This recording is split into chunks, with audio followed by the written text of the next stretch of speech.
salamat sa mapagpalayang pagmamahal. Welcome to our 365 Daily Devotion. Ako po sa Alexander Gomez from Batch 3. At ang topic po na tatalakay natin ngayon ay bakit ako Kristiyano. Ngayon po ang ating verse ay tungkol sa Isaiah chapter 46 verses 9 to 10. At buksan po natin ang ating puso at isip sa magandang salita ng Diyos. Since andito na, remember the former things, those of long ago. I am God, and there is no other. I am God, and there is none like me.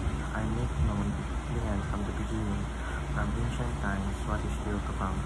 I say, my purpose will stand. I will do all that I please. Or sa Tagalog, inyong alalahanin ang mga dating bagay ng una. Sapagkat ako'y Diyos at walang iba.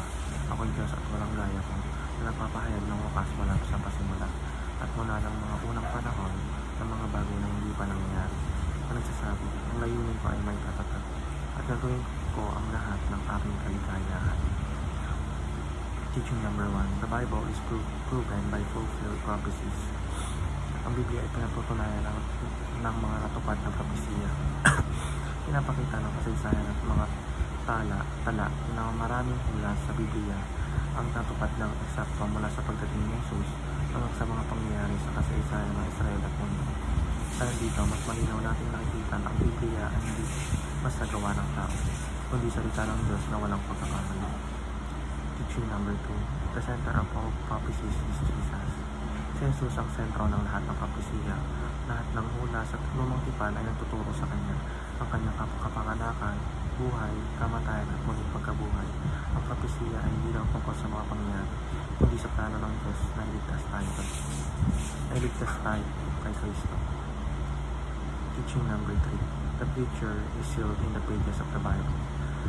Lahat ng pangako ng Diyos tungkol sa darating na panahon, kabilang ang Kanyang pagbabalik at pag-umuko, at ang bagong langit at lupa, ay nakasulat na ang tiyak na mangyayari. Ito ay nagbibigay ng pag-asa at kapanatagan sa mga mananampalataya. Application number 1. Stand firm on the truth of the Bible. Sa gitna ng maraming maling turo at duda sa mundo, dapat natin patuloy na paniwalaan at ipagtanggol ang salita ng Diyos, dahil napatunayan na itong totoo sa pamamagitan ng mga natupad na propesiya. Application number 2. Seek to know Christ as you study the Bible. Kilalanin pa si Kristo habang nag-aaral ng Biblia. Hindi lang dapat para sa kaalaman at ang pagbabasa ng Biblia, kundi para mas mapalapit tayo kay Jesus at mas maintindihan ang Kanyang plano sa ating buhay. Application number 3. Share our present and future hope in Christ. Dahil alam natin na totoo at tiyak ang mga pangako ng Diyos, kukunin natin ipamahagi ang magandang balita sa iba upang magkaroon din sila ng pag-asa sa kasalukuyan at sa hinaharap. Yun lamang po ang aking devotions. Maraming salamat.